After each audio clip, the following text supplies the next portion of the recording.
30 ఏళ్ల జర్నీలో అది అసిస్టెంట్గా అయి ఉండొచ్చు, లేదా రకరకాల పాఠాలు నేర్చుకున్న వ్యక్తిగా అయి ఉండొచ్చు, సినిమా ఇండస్ట్రీలో సినిమాకి సంబంధించిన, కథకి సంబంధించిన, ప్రొడక్షన్కి సంబంధించిన డెఫినేషన్స్ ఎలా మారుతూ వచ్చాయని మీకు అనిపిస్తుంది మీ పరిశీలనలో? కథను కాదు కానీ ప్రేక్షకుల పర్స్పెక్టివ్ మారుతూ వచ్చిందండి. ప్రేక్షకులతో మారిందా, ఇండస్ట్రీ మారిందా? ఒకళ్ళ వల్ల రెండో వాళ్ళు మారుతూ వస్తారు. సినిమాలు తీస్తూ వెళ్తూ ఉంటారు, సినిమాలో ఏదో కొత్త సినిమా వస్తుంది, దానివల్ల ప్రేక్షకుడు చూసే తీరు మారుతుంది, ఎక్స్పెక్ట్ చేయటం మారుతుంది, దానివల్ల మళ్ళీ కొత్త సినిమాలు వస్తాయి, ఈ కొత్త సినిమాల వల్ల మళ్ళీ ప్రేక్షకుడు మారుతారు, ఇలా ఇదవుతూ వస్తుంది. ఈ మధ్యలో దీని ట్రిగరింగ్ పాయింట్స్ ఉంటాయి. అంటే సమాజంలో ఇన్సిడెంట్స్ జరుగుతూ ఉంటాయి, కొన్ని ఇన్సిడెంట్స్, కొన్ని పొలిటికల్ ఇన్సిడెంట్స్, కొన్ని కల్చరల్ ఇన్సిడెంట్స్. ఈ ఇన్సిడెంట్స్ ని చేసుకొని వీళ్ళు సినిమాలు చేస్తూ పోతారు. యూనో ఎవరో ఒక ఉన్నట్టుండి ఒక కొత్త ఎక్స్పెరిమెంట్ చేస్తాడు, బాహుబలి లాంటిది సినిమా. ఆ బాహుబలి ప్రేక్షకుడు చూసే తీరుని చేస్తుంది. అప్పటిదాకా ఇలా చూస్తున్న వాళ్ళు ఇలా చూస్తారు. ఒకసారి ఇలా చూడడంలో నిజంగా వాస్తవాలను చూడగలిగే పరిస్థితి సినిమాల్లో ఉంటుందా ఈ రోజున? ఉంటుంది. అంటే వాస్తవ జీవితాలని, అంటే సమాజంలో ఉన్న జాడ్యాలను క్వశ్చన్ చేసిన వ్యక్తిగా దాసరి గారికి ఒక పేరు ఉంది, ఒక గ్లామరైజ్ దీంట్లో రాఘవేంద్రరావు గారికి ఉంది, కేఎస్ రామారావు గారికి కుటుంబ దీనికి సంబంధించిన ఇది ఉంది. అంటే ఒక్కొక్కళ్ళు ఒక్కొక్క దీంట్లో ప్రతి ఒక్కళ్ళు కూడా సమాజంలో నుంచి ఆలోచనలు కానివ్వండి, నిజమైన ఒక వాస్తవ పరిస్థితుల్ని, నిజమైన ఫీలింగ్స్ని, ఆ క్వశ్చన్స్ని తీసుకుని వచ్చిన పరిస్థితి ఇవాళ ఎక్కువగా ఇవాళ సినిమాలో ప్రొజెక్ట్ అవుతోందా, ఆలోచన ప్రొజెక్ట్ అవుతోందా? గ్రే షేడ్స్ ఏవైతే ఉన్నాయో మనుషుల్లో, ఆ గ్రే షేడ్స్ని ఎక్కువగా ట్యాప్ చేస్తున్నాం ఇప్పుడు మనం. ఇంతకుముందు అవి తక్కువ ఉండేది. ఇంతకుముందు ఏముండేది, మనిషి మంచివాడు లేదా చెడ్డవాడు, హీరో ఆర్ విలన్, అంతే మనకు ఉండేవి. అందులో గ్రే షేడ్ చాలా తక్కువ. ఏంటి, ఆ విలన్లోనే గ్రే షేడ్ ఏదైనా తీసుకొచ్చి పెట్టేవాడు. అది కూడా ఒక పాత్ర, నాగభూషణమో రాఘోపాలరావు మనకి గ్రే షేడ్స్ ఉన్న విలన్ గా కనిపించేవాడు. అంటే మీరు జాగ్రత్తగా గమనిస్తే ఒక టైంలో వాళ్ళని మనము ఇష్టపడే వాళ్ళం కూడా. అవును, బాగా ఇష్టపడే విలన్స్ వాళ్ళు మనకి. అంటే మన చుట్టూ ఉన్న మనుషుల్లాగానే కనిపిస్తారు కాబట్టి కనిపిస్తూ ఉండేవాళ్ళు. ఏది అందులో కూడా వాళ్ళని ఎప్పుడు కూడా వాళ్ళని హీరోలుగా చేసేవాళ్ళం కాదు, విలన్లోనే అది చేసేవాళ్ళం. ఈ ఫలానా లాగున్నారు, ఫలానా లాగున్నారు అంటే ఇప్పుడు జరుగుతుంది ఏంటంటే ప్రొటాగనిస్ట్ లోనే ఆ షేడ్స్ వస్తున్నాయి.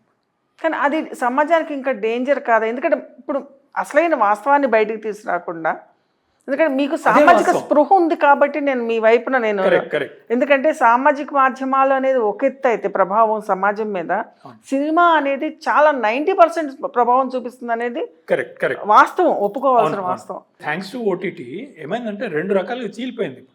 అంటే ఒక సినిమా నేను నాకు ఇందాక అన్నట్టు కళ్ళు విప్పార్చి ఒక పెద్ద స్క్రీన్ మీద ఒక 100 మంది మధ్యలో కూర్చొని వాళ్ళు ఈలగొడుతుంటే నేను కూడా ఈలగొడుతూ చూస్తాను.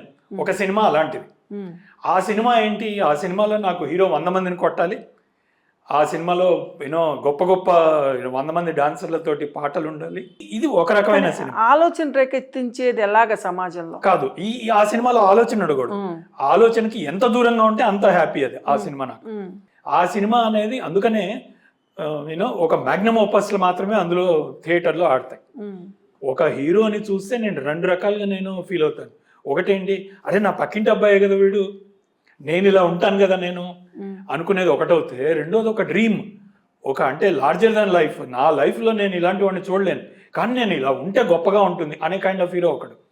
మాస్ హీరోలు అందరూ అక్కడ పుడతారు. ఇక్కడంతా ఏంటి, ఒక విశ్వనాథ్ గారి హీరోలు, బాపు గారి హీరోలు, వీళ్ళందరూ ఇక్కడ పుడతారు, క్లాసిక్ నా పక్కింటి హీరోలు. ఒకప్పుడు చిరంజీవి, కృష్ణ, రజనీకాంత్, కమల్ హాసన్ ఇవన్నీ అవి కూడా చేశారు. అక్కడి నుంచి వచ్చారు నెమ్మదిగా. ఒకసారి అక్కడి నుంచి బయటికి వెళ్ళి ఒక యాక్షన్ హీరోగా ఎప్పుడైతే వెళ్ళారో వాళ్ళందరూ కూడా ఆ దీనికి వెళ్ళిపోయారు. వాళ్ళు అది కావాలి మనకు. అది ఏం చేస్తుంది, అది ఇండస్ట్రీని బతికిస్తుంది, ఇండస్ట్రీలో నెంబర్లు చూపిస్తుంది. అది మొత్తం 8 కోట్లు 10 కోట్ల మంది తెలుగు వాళ్ళని సినిమా చూడటానికి బండ్లు కట్టిస్తుంది ఆ సినిమా. ఇక్కడ కాదు, US లో కూడా అంతే. బండ్లు కట్టించడం అంటే దగ్గరలో థియేటర్ లేకపోతే వాళ్ళు కార్లు వేసుకొని మరీ వెళ్ళి చూస్తారు అక్కడ. అది ఏంటది, ఒక 50 ఏళ్ల క్రితము ఎల్వి ప్రసాద్ గారి సినిమా, ఏది మన ఈయన సినిమాలు, ఏది ఎన్టీఆర్ గారి సినిమాలు, వీళ్ళు బండ్లు కట్టుకొని వెళ్ళి చూశారు కదా. నాకు తెలిసిన ఇది ఏంటంటే రాములమ్మ, ఒసే రాములమ్మ, ఆ సినిమాని బండ్లు కట్టుకొని వెళ్ళి చూశారు. అది అక్కడ US లో జరుగుతుంది.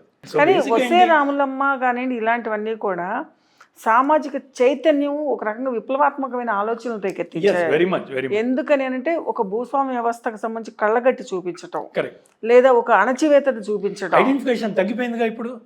మీకు ఐడెంటిఫికేషన్ ఎక్కడుంది? మీరు జనరల్గా ఒక 100 మందిని వేరు మనుషుల్ని తీసుకొని వచ్చి చూపిస్తే దీన్ని అంటే జనరల్గా లివింగ్ స్టాండర్డ్స్ ఎప్పుడైతే కొద్దిగా పెరిగినాయో అప్పుడు ఏమవుతుంది? అప్పుడు నేను విప్లవాత్మకంగా మాట్లాడే హీరో నాకు వద్దు. వాడు ఎట్లాంటి హీరో కావాలి నాకు?